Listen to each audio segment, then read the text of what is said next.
Every year, about the time of your birthday, the sun passes through the part of the sky where it was at the time of your birth. It doesn't happen exactly on the day and the hour of your birthday, simply because Earth doesn't take exactly 365 days to go around the sun. In fact, it takes maybe 365 days and a quarter. I'm not going to go there into those digits. The fact is that every year the sun passes through that point a little bit ahead of your birthday. It is the time of your solar return. That's what the astrologers like to wish themselves, not happy birthday, but happy solar return. For a good reason. We all feel that energetic boost. The sun is the source of light, not only on physical level, but beyond that. We all feel that boost in energy, in drive, in sense of who we are, in confidence. It is a very palpable boost, and therefore it makes sense for us to wish happy solar return to ourselves and to actually look forward to that moment.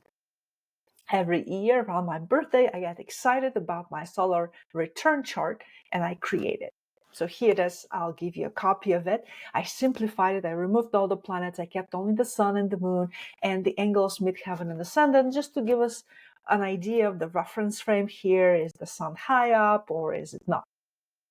And every year when I go after the initial excitement of, yes, I have my solar return chart, I end up saying, okay, now what?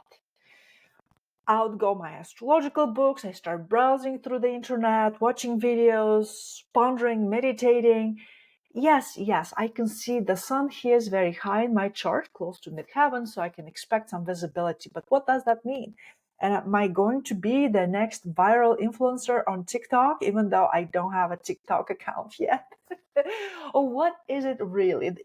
That visibility can show up in so many different ways that if I don't pinpoint it to some more specific aspects and come up with some practical goals or steps for me, what to expect and how to go about it, I don't find it so useful. It will be like, it sits at the abstract level. Okay, now I know the sun is going to be up.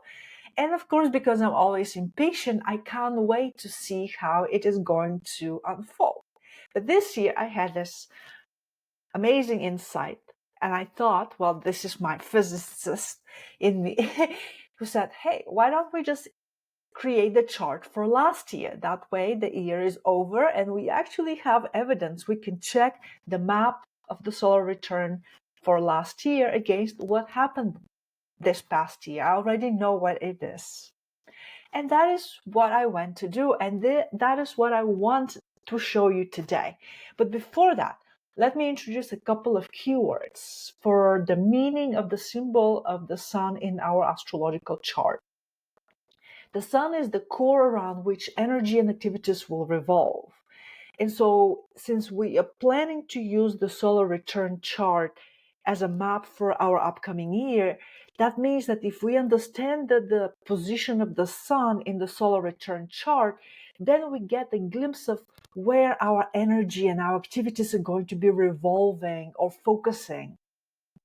The sun also is where we can shine a conscious spotlight on issues.